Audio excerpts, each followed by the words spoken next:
जय भीम। मैं शिल्पा नागदेवते नागपुर से, महाराष्ट्र। मैं वसंत तिलगेले नागपुर से, महाराष्ट्र से। मैं भंते करुणा सागर जेठमन बुद्ध विहार हरिद्वार उत्तराखंड से।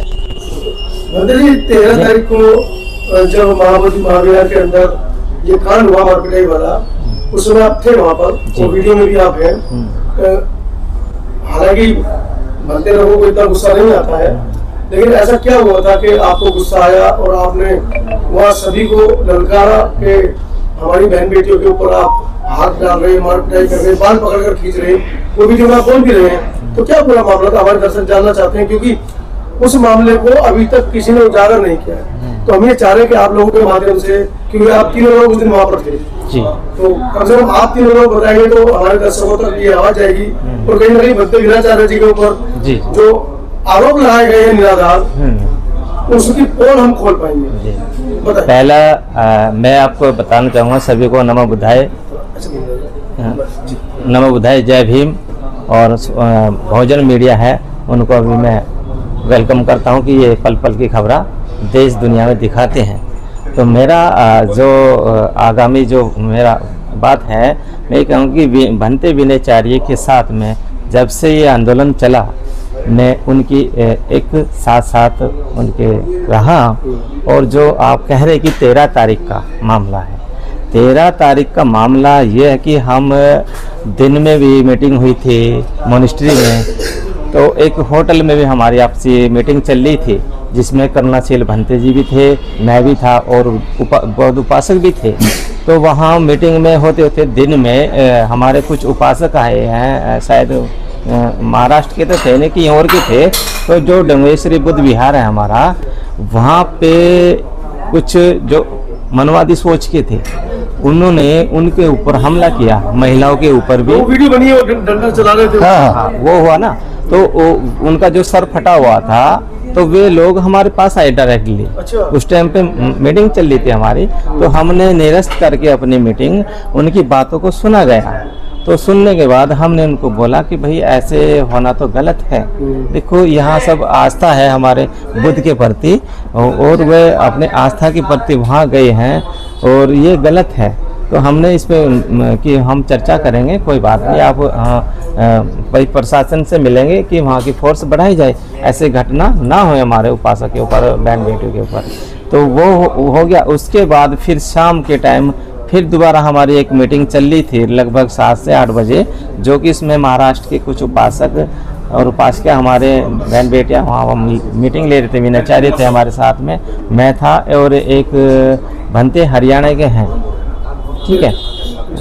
तो हम मीटिंग वहाँ जैसे चल रही थी, तो वहाँ पे फोन आता है भंते विनयाचार्य को कि भंते जी हमारे साथ साथ ये जो बुद्ध विहार है, जिसके मुक्ति आंदोलन के हम चला रहे आंदोलन, कि वे पूजा अर्चना करने के लिए गए थे अपने आस्था के माल, ठीक है। कि वहाँ पे जो 12 तारीख में बुद्ध पूर्णिमा पे उनका जाना अंदर नहीं हुआ, क्योंकि भीड़ इतनी थी कि वे 13 तारीख में फिर वहाँ शाम के टाइम जैसे गए, तो वहाँ पर जैसा गए कि अंदर का तो आपको बताया गया है पहले, तो उसके बाद का जो बाहर माहौल है, जो बताया कि वहाँ पे जो हमला हुआ अंदर, तो भंते जी को कॉल आई। अच्छा, भंते जी को फोन करके महिलाओं ने कहा? हाँ, ऐसा हुआ है। और महिलाओं ने और भी जगह फोन किए होंगे? जी। तो हम तुरंत जिस टाइम फोन आया, तो हम वो अपनी मीटिंग तो निरस्त करते हुए हम वहाँ पहुँचे, तुरंत पहुँचे। और हम ये समझौता करने के लिए गए थे शासन प्रशासन, मतलब शासन से मिलने के लिए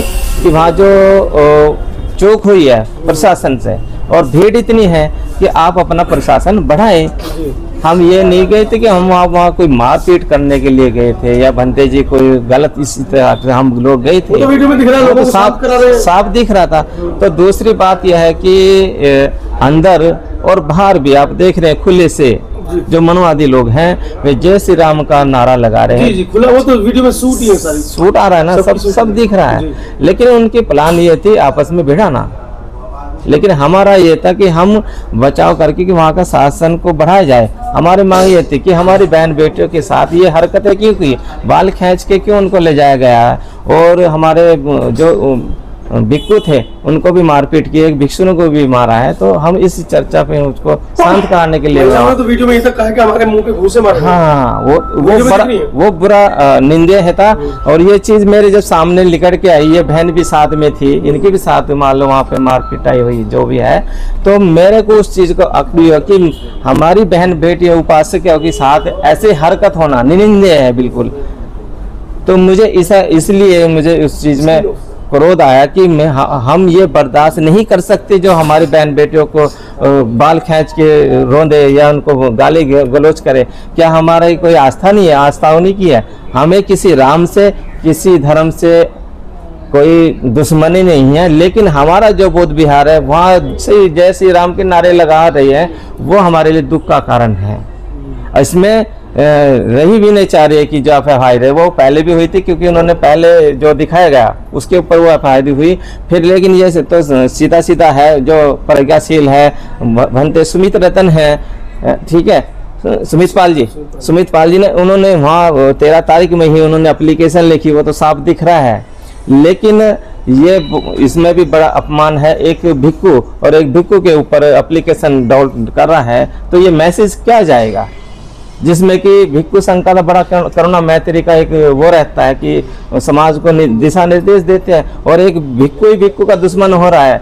लेकिन ऐसा कुछ नहीं है। विनयचार्य का आप देखते ही होंगे, उन्होंने ऐसी कोई ना तो चोरी की है, ना किसी को अब शब्द बोला है, और न वो कह सकते हैं, क्योंकि हम विनय में रहते हैं। आपने मालूम हमें भी देखा होगा, गुस्सा हमने भले ही जाहिर किया हो, लेकिन हमने किसी को तो ना वहाँ पे किसी को टच किया, मारा पीटा है। ये है कि उसके बाद वहाँ पर जब प्रकरण हुआ उसके बाद आप लोग 2 महान धरना पर गए। हाँ, उसमें वहाँ पर क्या हुआ? वहाँ पे हम सब कुछ जैसे वहाँ पे लेके हम गए, तो वहाँ पे आकाश लामा जी मिले, प्रज्ञाशील वगैरह मिले, ये सब मिले भंते जी। तो हमने उनसे रिक्वेस्ट की कि वहाँ पे आप लोग क्यों नहीं पहुँचे, आप तो मुख्य हुए थे यहाँ के, ठीक है, तो आपका वहाँ पहुँचना भी जरूरी था। तो वहाँ कुछ महिला भी उनके साथ वार्तालाप हुई। तो वहाँ आकाश लामा जी ये कह रहे कि आप लोग यहाँ मेरा बीपी बढ़ाने के लिए आए हो, और आपने ऐसा क्यों किया है, हैं? आप बुद्ध विहार में, वहाँ पे बुद्ध विहार में जाने की जरूरत ही क्या है? हाँ, तो ऐसा एक बात, वो तो हमारा आस्था का प्रति है। अगर मान ले हम बुद्ध विहार में, अपने बुद्ध विहार में नहीं जाएंगे तो क्या कि और जाएंगे, मस्जिद में जाएंगे या कहीं और मंदिर में जाएंगे? ये सवाल जवाब जो बनते हैं, ये ऐसे लामा जी ने नहीं करना था। हालांकि वे मुख्य वे थे, तो उनको सपोर्ट करनी चाहिए थी कि भाई पूरा संघ हम वहाँ धरना मान लो बुद्ध विहार पे पहुंचे, ठीक है। उधर मत देखो भाई, वहाँ ना मतलब वहाँ आकाश लामा जी को भी, प्रज्ञाशील को भी, सारी टीम को वहाँ जाना चाहिए था, कि प्रशासन को समझाना चाहिए था कि जो आपने ये कृत्य किया, आपको इसमें प्रशासन को बढ़ाना चाहिए, ना कि उनको भंते विनयचार्य के खिलाफ एफआईआर करनी थी। और जो के राहुल भंते जी है, उनके ऊपर भी ये झूठा केस बना के चोरी का। अरे एक मान लो जो तो कह रहे कि बर्तन चुरा के भागे, नहीं चिवर चुराए हैं। देखो ये जो चीवर है, मेरे ऊपर भी जो चीवर है ना, ये भी उसी दिन का दिया हुआ है, मेरे दिया, उन्होंने दान किया है। ऐसी पता नहीं लाखों दान करते हैं, ऐसा कुछ नहीं है। रहा उनकी चम्मच से लेके उनकी बर्तन, कटोरी, प्लेट जो भी है, वो सारी उनकी थी। चलिए सिद्धू मैडम, उस प्रकरण के बाद में आकाश लामा जी ने अपना बयान दिया। 13 तारीख वाले प्रकरण के बाद आकाश लामा जी बयान देते हैं कि अभी तक तो हम भेदवादियों से लड़ रहे थे, अब हमें महार सेना से भी लड़ना पड़ेगा। महार सेना, आप महार सेना की सेनापति हैं। आप थे उस दिन मौके पे 13 तारीख को, क्या घटना थी, पहले घटना बताइए, फिर आकाश लामा जी बयान दिया है। ये कितना निंदनीय है, क्योंकि महार जो हमारे नागपुर महाराष्ट्र का जो महार है, उन्होंने ही उनको इतनी ताकत दी, उनके द्वारा ही इतना तन मन धन का सहयोग मिला कि ये आंदोलन पूरे विश्व में फैल पाया। अगर हमारे महार भाई वहां नहीं पहुंचते तो मुझे लगता है कि आंदोलन शून्य रह जाता। 13 तारीख का जो शाम को वहाँ पे प्रोग्राम हुआ, अंदर में तो कोई, मैंने इसके पहले भी नागपुर में पत्र परिषद लिया है और उसमें भी क्लियर किया है कि महाराष्ट्र से कोई भी वहाँ पे कोई लड़ाई विसाद के इसमें नहीं गए थे। लेकिन अगर हमारे ही जगह पे, हमारी जहाँ पर आस्था है, हम वही जाएंगे और हमें कोई बोलेगा कि आप यहाँ पे जय भीम के नारे ना दो, तो मैं सारे विश्व के लोगों को बताना चाहूंगी कि बाबा साहब के कारण आज ये शिल्पा है। मेरे माँ बाप ने मुझे जन्म दिया, मेरे माँ बाप ने मुझे जन्म दिया, इतनी सुंदर दुनिया दिखाई, लेकिन मेरे भीमराव जी अंबेडकर ने मुझे रास्ते पे चलने के लिए, पढ़ने के लिए आज जो मैं हूँ उन्हीं के कारण हूँ। अगर उनके ऊपर कोई इतनी सी भी एक बात भी गलत मेरे सामने कर दे तो मैं बर्दाश्त नहीं कर पाऊंगी, बर्दाश्त नहीं करूंगी। उस दिन हुआ ही वैसा वहाँ कि वहां जाने के बाद में जब हमने कहा कि आप इन्हें 5 पांडव बोलते, हमें जाने दीजिए, उन्होंने एक ही कहा, हम आपको जाने नहीं देंगे। पुलिस वाले खड़े हो गए, यहाँ पे आपको जाने का अधिकार नहीं है। हाँ, अधिकार तक बात आ गई, अधिकार तक के बात आई। मेरा हाथ पकड़ा गया, मैंने कहा आप मेरा पहले तो हाथ छोड़िएगा, आपको राइट नहीं है मेरा हाथ पकड़ने का, ना ही लेडीज पकड़ेगी ना ही जेंट्स पुलिस पकड़ेगा। उन्होंने कहा नहीं, इधर जाना नहीं है। हमने कहा नहीं, हम जाके तो रहेंगे, हम हमारी जगह पे है और आपके मंदिर में जाने से आपको कौन रोकता है, ये चीज हमने उनको बोली। और मैं गई अंदर जाके मैंने तथागत को वंदन किया, पंचवर्गीय भिक्षु है वहां पर, हमने वंदन किया, बाहर आए तो हमारी एक लड़की थी जो आपको वीडियो में दिख रही होंगी, वो जय भीम के नारे लगा रहे थे, तो उन्हीं के ऊपर में ऑब्जेक्शन उन्होंने पहले लिया। मैंने कहा मैं पहले नतमस्तक वंदन तो करके आऊं, और हमने वहां पे जय भीम के नारे दिए। फिर हमने वहां पे जय भीम के नारे दिए तो मैडम ने जिस तरीके से कहा, शुक्ला मैम ने, कि मात्र 10 मिनट में, और सही में तथागत के धरती पे हम जब वहां पे तथागत भगवान बुद्ध की जय जयकार कर रहे हैं, बाबा साहब की जय जयकार कर रहे हैं, तो बाकी के वहां पे जो लोग थे, हिंदू धर्मीय जो पंडे थे, उनके भी पेट में दर्द उठा, वहां पे पुलिस प्रशासन के पेट में दर्द उठा, और उन्होंने वहां पे मात्र 10 मिनट में गुंडे बुलाए। और इस तरीके से वहां पे सीनियर सिटीजन, चाहे वो लेडीज हो, चाहे जेंट्स हो, चाहे बच्चा हो, उनके ऊपर में उन्होंने हाथ छोड़ा। ये बहुत निंदनीय है। आप संविधान के दायरे में, आप संविधान के कारण हर एक पद पे अगर प्रधानमंत्री भी बैठा है तो संविधान के माध्यम से बैठे हैं। आज संविधान ने आपको वो अधिकार दिया है। आपको कौन जानता है, आप कौन हो, हम नहीं पहचानते। आप एक दिन में आप पद से खाली हो जाओ। वहां पे 12 तारीख को जो राज्यपाल आते हैं, तथागत की मूर्ति की तरफ पीट करके अगर वो शिवलिंग बोला जाता है, उस स्तूप को शिवलिंग बोला जाता है, जो कभी एक स्तंभ हुआ करता था, और वहां पे पंडू के हाथ से मंत्र जाप जो होता है, तो क्या बौद्ध अनुयायी की भावनाओं से खिलवाड़ नहीं हुआ? उनको तकलीफ नहीं दी जा रही है? तो सिर्फ जय भीम के नारे लगाने से आपको दर्द हो रहा है, और हमारे महाबोधि विहार में आप मंत्र जाप कर रहे हो, तो हमारी भावनाएं कितनी दुखी होगी। जय श्री राम के नारे लगा रहे हो अंदर। ये बात हो गई। हम बाहर निकले, बाहर निकलने के बाद में हम कुछ भी नहीं, हम रास्ते से जा रहे थे। अब जाते जाते वहां पे बिहार प्रशासन ने गांव के लड़कों को बुलाया। आप अगर देखोगे वीडियो में, अंदर में बीटीएमसी के जो गुंडे थे वो थे, और बाहर में गांव के लड़के थे। अंदर की वीडियो और बाहर मेन गेट की वीडियो, क्योंकि चप्पे चप्पे पर सीसीटीवी कैमरे लगे हैं, इतना बड़ा आरोप लगाकर बनते विनाचार्य को, क्योंकि वर्ल्ड हेरिटेज है, उनको गिरफ्तार भी किया गया है। लेकिन बीटीएमसी भी कहीं ना कहीं बच रहा है कि वहाँ की वीडियोज वायरल अभी तक नहीं की है कि अंदर किसने मारपीट शुरू की, क्या हुआ, ये बीटीएमसी को भी वीडियो वायरल करनी चाहिए। ये जो चीज है, वहाँ के जो कमिश्नर पुलिस वाले जो खड़े थे, मैंने अंदर कहा कि आप बाहर का तो अंदर का वीडियो वायरल करिए। मैं शुरू से बोल रही हूँ कि अंदर में सीसीटीवी फुटेज आप चेक करिए, आपको वहां पे दिखेगा कि कितने वहां पे गुंडे थे, किस तरीके से हाथापाई की गई, किस तरीके से बौद्ध भिक्षु को खींच खींच के मारा गया। तो हम लोग कब तक चुप बैठेंगे? बाहर में गांव के लोगों को बुलाकर, लड़कों को बुलाकर, चाहे वो छोटा, एक छोटा बच्चा था मेरे सामने, छोटा, जो कि उसकी उम्र सिर्फ 12-13 साल की होगी, वो हमारे सामने आके जय श्री राम का नारा लगा रहा है। मैं उसको ऐसी खड़ी होकर देख रही हूँ, हंस रही हूँ कि देखिए किस तरीके से तुम बच्चों को तैयार कर रहे हो। कि आने वाले पीढ़ी को यहाँ पे आपको पूरे भारत में महायुद्ध छेड़ना है। ये चीज है आपको छोटे छोटे। तो मुझे हंसी आई और मैं वो लड़के को बोला कि बेटा आप चले जाइए यहाँ से।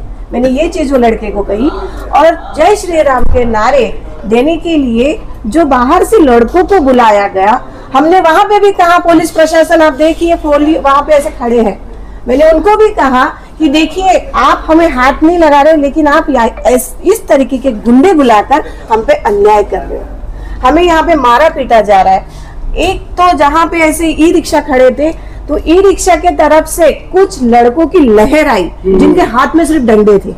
कहा जा रहा है ई रिक्शा वाले खुद थे? नहीं, ई रिक्शा नहीं, वो साइड में खड़े थे। उधर से कुछ लड़कों की लहर आई जिनके हाथ में डंडे थे। उसमें से मैं आ गई थी, बंटी विनाचार्य जी आके थोड़ा सा स्पॉट पे खड़े थे, वहां पे बातचीत कर रहे थे और मैं खड़ी थी, तो वहां पे भी पुलिस वाले थे। तो मैंने खुद एक लड़के का वो डंडा पकड़ा, मैं बोली यही डंडा लूंगी, और पुलिस वाले भी थे। तो मैंने कहा इस तरीके से आप गुंडे पालते हो, आप ये काम करोगे बिहार में? ये चीज हमने वहां पे बोली। अब रही महार सेना, अगर आकाश लामा जी बोलते हैं तो आकाश लामा जी को हम बताना चाहेंगे कि आपने एक जगह बैठकर सिर्फ दान लिया है, आपने लीड किया, आपने इस मुद्दे को उठाया। फरवरी महीने से आपने जो आंदोलन छेड़ा, हम खुश हैं कि आपने जनता को जागरूक किया। सितंबर महीने में पटना में जो आंदोलन हुआ, उस मीटिंग में, वो जो मीटिंग हुई थी नागपुर में, उस मीटिंग में मैं खुद भी थी। वहां पे पटना में मैं नहीं थी, लेकिन उसके बाद में आपका ये जो दौर चालू हुआ तो हमें इसकी एक एक भनक है। आपने लोगों को इकट्ठा किया, लोगों को जागरूक किया, लेकिन सही मायने में अगर काम किया है तो भंते विनाचार्य जी ने किया है। वो गांव गांव जाके, शहर शहर जाके लोगों को उन्होंने बताया कि आने वाली 12 तारीख को बुद्ध पूर्णिमा को 12 लाख लोग एक साथ महाबोधि विहार के लिए हम आंदोलन करेंगे, हमें वहां इकट्ठा होना है। तो मेन काम तो विनाचार्य भंते जी ने किया है। और महाराष्ट्र से हर एक जगह से, चाहे यवतमाल हो, नागपुर हो, अकोला हो, सातारा हो, नांदेड़ हो, हर जगह से आंदोलन की शुरुआत बहुत स्ट्रांगली रखी गई थी। 12 लाख लोग आएंगे, आपने 9 तारीख को स्थगिति दे दिया। ये बहुत हमने हमारे माइंड को खटका कि महाबोधि विहार आपने जिस तरीके से हम अंतिम पड़ाव पे, तो शायद वो उस टाइम पे भी हो जाता, लेकिन आपके एक विचार से आपने जो किया वो गलत किया उस टाइम पे। महार सेना, ये जो आप वर्ड्स यूज कर रहे हो, तो इसी महार सेना ने आपको पूरी तरीके से आपने खुद होके ये आंदोलन स्थगित किया, लेकिन महार सेना स्थगित नहीं करेगी। महार सेना स्थगित नहीं करेगी, ये आंदोलन की जोत ऐसी ही जलती रहेगी। और हमें जलाना बहुत टाइम नहीं है, अब पूरा महाराष्ट्र एक होके हम फिर से नया आंदोलन, जिस तरीके से आज हम, मेरा ये 4था दिन है आज दिल्ली में, मैं अभी तक नहीं आई कैमरे के सामने। मैं फरवरी महीने से महाबोधि विहार आंदोलन के लिए नागपुर से लड़ रही हूँ, आगे भी लड़ती रहूंगी। महाराष्ट्र में जितने भी हमारे कार्यकर्ता है, हम सभी एक होके, आकाश लामा जी, आपको अगर लगता होगा कि विनाचार्य भंती जी अंदर गए और मुझे विलन बना दिया, तो विलन आप खुद बने हो। आपने अगर 13 तारीख को अगर उस स्पॉट पे आते, अगर आप अंदर जाते, तो हमारे दिल में आपके लिए जो विनाचार्य जी के लिए आज दर्द है, तो आपके लिए भी होता कि आप हमारे दुश्मन तो नहीं हो। हमारे लिए भी वही है, आज भी है। क्यों? क्योंकि आपने इसको लीड किया था, आप लीड कर रहे हो। आज भी एक होके काम करने की हमें जरूरत है। मन मुटाव सभी घरों में होता है, सभी परिवार में लागू है। इसका मतलब ये नहीं है कि हम आपका बहुत, आप हमारे दुश्मन या हम आपके दुश्मन हैं। हम एक है। जो भी कल मीटिंग हुई है, हम 3 दिन से दिल्ली में जो यहाँ पर मीटिंग चला रहे हैं, जो भी डिसाइड हुआ है, हम बहुत अच्छे तरीके से वो मीटिंग अटेंड करें, उसको समझे। हम चाहेंगे कि आप भी इसमें आइए और पूरा भारत एक होके लड़िए। बीटी एक्ट रद्द करना हमारे सबसे बहुत इम्पोर्टेंट पार्ट रहेगा। महाबोधि विहार हमें मुक्त करना है। जो कल जो कमेटी तैयार हुई है वो सिर्फ महाबोधि विहार के लिए नहीं हुई है, तो हमारे भारत भर में जहाँ जहाँ हमारे ऊपर, हमारे लोगों पे अन्य अत्याचार होता है उसके लिए भी काम करेंगे। जहाँ जहाँ हमारे भगवान बुद्ध के अवशेष है, जहाँ छोटे छोटे स्थल है, हम उसके लिए भी लड़ेंगे। तो इसमें सभी का योगदान बहुत जरूरी है। बताएं, आप तो थे मौके वारदात पर, क्या क्या देखा आपने? नमो बुद्धाय, जय भीम।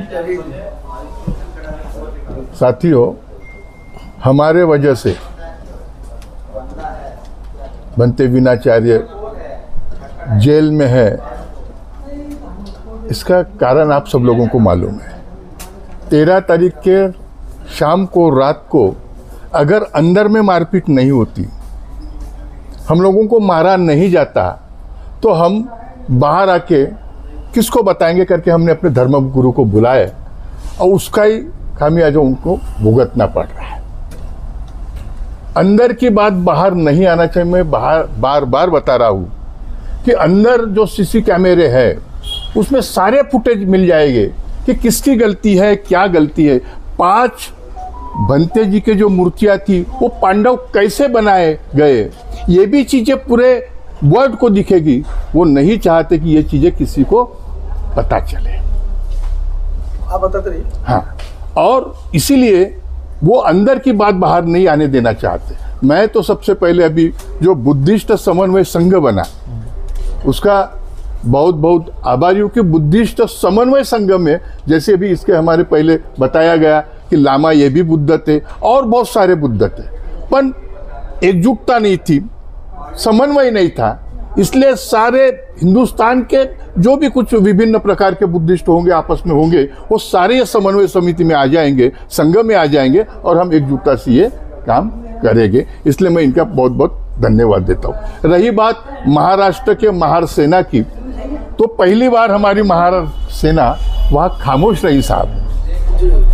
महार सेना खामोश नहीं रहती, पर वो पवित्र स्थल था। हमारे एक एक आदमी, हमारा इतिहास है, हमारा भीमा कोरेगांव का इतिहास है कि हम हजारों लोगों को एक एक आदमी काट डालता है, तो हम क्या चुप रहते थे? हमारी फितरत में है वो चुप रहना, पर वो हमारा जगह थी, हमारी ज्ञान भावना की जगह थी। हम वहाँ चिढ़ भी नहीं सकते थे, हम आक्रोश भी नहीं कर सकते थे, ना प्रतिकार भी कर सकते। वरना महार सेना को, महार बटालियन को अगर किस इतिहास को जानना होगा तो हम कभी भी तैयार हैं। इतिहास बताने को भी तैयार है और इतिहास करने को भी तैयार है। रही बात दूसरी, हमने बाबा साहब का जय भीम का नारा इसीलिए लगाया कि प्रतीकात्मक जय भीम। अरे जय भीम में बहुत ताकत है, पर हम खामोश है, इसलिए हम चुप रहे। और यही बात हम जब पुलिस स्टेशन में जाके बताने वाले थे कि हमारा एफआईआर होना चाहिए, वो एफआईआर जानबूझ के आज तक, मैं अभी भी तैयार हूँ, अभी भी 100 मोटो अगर कोई भी यहाँ से बुला, जो भी देखना चाहते हैं कि फुले आप आ जाओ, मैं आपका एफआईआर लेने के जाके आपको तैयार हूँ, तो मैं अभी भी तैयार हूँ। पर वो लोग इसलिए नहीं चाहते कि एफआईआर अगर हो जाए तो मैं गवाह किसको बनाऊंगा, तो मेरी गवाह रहेंगी सीसी कैमरे को ओपन किया जाए। मैं गवाहदार का नाम बताऊंगा कि सीसी कैमरे को ओपन करके उसका गवाह लिया जाए, देखा जाए, तो शायद सारी चीजें बाहर आएगी। इसलिए नहीं चाहते कि मेरा एफआईआर हो। मैंने भी मार खाया हूँ, कुछ लेडीजों ने भी मार खाया है। एक भंते जी को भी बहुत पाव पाव से तुड़ा के मारे हैं। आज भी लगता है, इसीलिए आया हूँ नागपुर से, कि वो भंते जी का कभी अगर बाहर कोई बदले की भावना से अगर युद्ध छेड़ा जाए तो मैं भंते जी को मारे हुए इसका मैं जरूर बदला लूँ।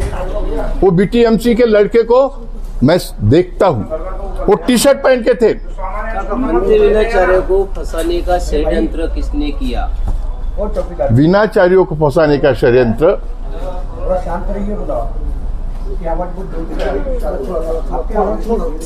वहां के जो प्रस्थापित लोग हैं, जो नहीं चाहते थे कि ये आंदोलन पूरे विश्व में फैले, वो नहीं चाहते थे कि यहाँ की हकीकत बाहर चले जाए, वो नहीं चाहते कि आंदोलन बहुत बड़ा बने, वो नहीं चाहते थे। इसीलिए उन्होंने मेन जो सेनापति होता है उसको दबाने के लिए ये सारा षड्यंत्र किया जाए। और ये षड्यंत्र में कुछ अपने लोग भी होते हैं और कुछ बाहर के भी लोग हो, तो दोनों का समन्वय मिलके ये सब किया गया है।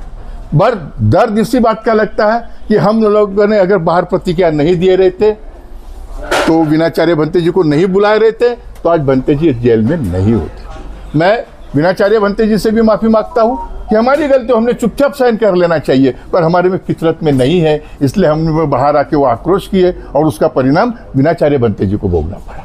जबकि उसमें वो अगर कंटेम्प्ट ये है, लॉ के हिसाब से देखा जाए, अटेम्प्ट ऑफ मर्डर है, तो साहब जी जिस लड़के को मारा गया उसको कुछ नहीं लगा है, कुछ नहीं लगा है, फिर मर्डर कैसे हो? मर्डर यानी मर्डर, ना शस्त्र मिला ना अस्त्र मिला, फिर काय का अटेम्प्ट ऑफ मर्डर लगा। ये सारी चीज़ों का तहकीकात होना चाहिए, पर वो नहीं हो रही, यही बात का दुख है। हम नागपुर से बार बार इस चीज़ के बारे में कोई बुलाएंगे तो हम एक आवाज़ पे आ जाएंगे। तो आप लोग कब निकले वहाँ से, दोमान से? कहाँ से? आंदोलन स्थल से 13 तारीख को हम लोग जब वहाँ पहुँचे। हाँ, अब आप जब भंते जी ने कोशिश की, वहाँ के इंस्पेक्टर जो थे वो FIR को राजी नहीं थे। हम बोले हम पुलिस स्टेशन जाते हैं, पर उन्होंने इतना वो ऐसा लगा के रखे थे, BTMC के लड़के, बाकी गुंडे टाइप, वो पब्लिक, कि वो पुलिस स्टेशन भी बंद करके रख दिए थे। तो इसलिए क्या बोले कि फिर हम वो धरना स्थल पे जाते हैं, और वहाँ से पुलिस बोले आप ऐसा करो कि धरना स्थल पे चले जाओ, वहाँ हम जाके आपका रिपोर्ट लेके आएंगे। वो गैप जो मिले ना, फिर धरना स्थल से हम लोग पैदल चले, कुछ ऑटो में चले और धरना स्थल हम पहुंचे। उसके बाद भी लगा कि आपको जैसे बोले कि हमारा FIR लेके धरना स्थल जाते समय रास्ते में भी ऐसा लगा कि कुछ गुंडे प्रवृत्ति के लोग बिल्कुल सही है, बिल्कुल सही है। जिस ऑटो में हम लोग जा रहे थे, दूसरे ऑटो में अननेसेसरी लोग जो वही बातें कर रहे थे और वो पीछे पीछे आ रहे थे। हम धरना स्थल पर भी पहुंचे साहब, तो वहां पे भी यही चीजें दिखी। वो 3-4 लड़के तो पाटलागी कर रहे थे, हमारे पीछे पीछे आ रहे थे। हमको लगा कि वहां जाने के बाद में एक मौत मिलेगा, आकाश लामा जी बोलेंगे कि नहीं अब यहाँ हमारे लोगों का FIR लिखा जाए, तो भी हमारे वीणाचार्य भंते जी ने बताया उनको कि FIR हमको करना है। तो आकाश लामा ने वही आपकी बातें सुने होंगे कि टेंशन क्यों बढ़ाते हो करके, हम चलो जाने दो। जाने क्यों दें? नहीं जाने देना चाहिए ना। इतनी बड़ी घटना हुई और वो कह रहे कि मेरा BP बढ़ रहा है। अरे BP की चिंता थी तो आंदोलन में क्यों बैठे? किसी और को बैठने देते? BP की चिंता थी तो अपने घर बैठते अपनी पत्नी को लेके। इतना दिल बड़ा रहता ये चीजें होती ही नहीं ना। हाँ, आकाश लामा जी का दिल बड़ा रहता, ये चीज आती ही नहीं ना। वीणाचार्य के बारे में 2 दिन पहले जो उन्होंने कृत्य किया वो भी नहीं आती। जबकि 13 तारीख को दोनों एक जगह मिले साहब, भंते जी भी थे, सब लोग हम थे। दिन में तो उनका स्वागत कर रहे थे कि मैं भंते वीणाचार्य जी मीटिंग में आए हैं, मुझे बड़ा अच्छा लगा। बिल्कुल, आपको मैं समिति में, और उसमें साथ एक बात और हो गई थी कि वीणाचार्य के खिलाफ में जो FIR दर्ज किए गए वो वापस ले लेने का भी आदेश पारित हुआ। सभी लोगों ने बोले थे कि आपने जो वीणाचार्य के खिलाफ में जो FIR दर्ज किए वो पहले वापस लिया जाए। वो तो कह रहे थे दोपहर में कि वीणाचार्य मेरे बेटे जैसा है। बिल्कुल, सारी चीजें हुई ना, FIR वापस लेने की भी बात हो गई।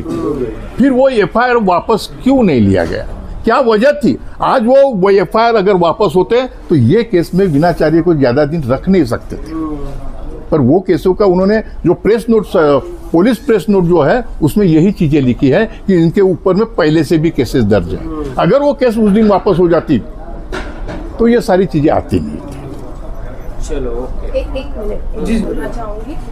आपने क्वेश्चन किया था अभी कि वीणाचार्य भंते जी, क्या बोला था आपने? फंसाने का षड्यंत्र। तो वीणाचार्य भंते जी को क्या लगता है कि भंते वीणाचार्य जी को फंसाने का षड्यंत्र है? कौन कौन लोग उसमें शामिल हैं? इसके पीछे की सच्चाई क्या है? मुझे तो ऐसा लगता है कि भंते वीणाचार्य को फंसाने के लिए ये सिर्फ 9-10 तारीख का कोई प्लान नहीं है। क्योंकि देखिए, महाबोधि विहार में भिक्षु लोग आना जाना सभी करते हैं, लेकिन PTMC में भी हमारे कुछ भिक्षु है, सदस्य है, काफ़ी सालों से है, और सुबह शाम वहाँ वंदना करने के लिए जाते हैं। अब सालों से वहाँ पे जो स्तंभ है जिसको शिवलिंग बोला जाता है, तो उसकी भी पूजा की जाती होगी, मुझे नहीं पता, पर अभी मुझे वो पता चल रहा है। उसके बाद में जो 5 पांडव करके बताया गया, कि ये 5 पांडव है, इनकी भी पूजा की जाती है। उसके बाद में वहाँ पे पिंडदान होता है, ये भी जनता को पता नहीं था, अम्बेडकर लोगों को अभी तक के नहीं पता था, वो भी चीज खुली गई। अब ये जो वीडियो है, वो जो मुद्दा है, आज तक कोई भिक्षु ने, सीनियर भिक्षु ने नहीं उठाया। बिल्कुल। और श्रामणेर भिक्षु होने के बावजूद विनाचार्य भंते जी उस मुद्दे को उठाते हैं, लोगों को दिखाते हैं कि ये 5 पांडव हैं। उन्होंने जागरूकता फैलाई, उन्होंने यहाँ पिंडदान होता है करके जागरूकता फैलाई, उन्होंने यहाँ शिवलिंग की पूजा होती है करके लोगों को बताया। तो क्या उन्होंने गलत किया? सच को सच बोलना गलत है? उन्होंने जब ये सच बातें कुछ मीडिया के सामने रखी और जब वो वायरल हुई, तो कुछ सीनियर भंते जी के आंखों में ये चीजें आ गई कि ये जो बातें अभी तक के ढकी थी, जो किसी को पता नहीं था,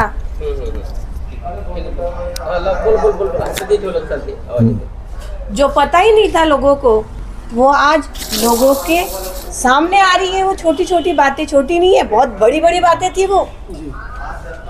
कभी हम लोगों ने सोचा भी नहीं था कि इस तरीके से हमारे साथ में, हमारी भावनाओं के साथ में वहाँ जो पंडे लोग बैठे हैं वो खिलवाड़ कर रहे हैं, हमारी भावनाओं को दुखा रहे हैं। विनाचार्य भंते जी ने साफ दिल से उन्होंने धम्म का प्रचार किया। मैं ये बोलना चाहूँगी कि सही मायने में भिक्षु है।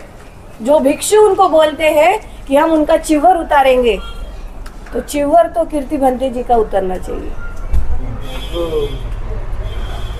आपके भले ही वो शिष्य रहे, आपको तो गर्व होना चाहिए था इस बात का कि मेरा शिष्य लोगों के सामने निडरता से लड़ रहा है, लोगों को सच्चाई दिखा रहा है। जो सच बातें उसको ढाकी नहीं जाती, आप लोगों ने उसको हमेशा उसके ऊपर पर्दा डाला है, जो कि आपने गलत किया।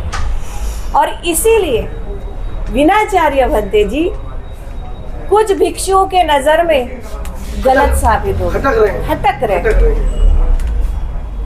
हमें नहीं लगता वो कहीं पे भी गलत है। जो भी उनके ऊपर में केस डाली गई है, वो जबरदस्ती थोपी गई है, ताकि अगर विनाचार्य भंते जी अंदर रहे तो हम इधर आंदोलन चलाते रहे। लेकिन ऐसा नहीं होगा। विनाचार्य भंते जी जब तक बाहर नहीं आएंगे, इस आंदोलन को गति नहीं मिलेगी।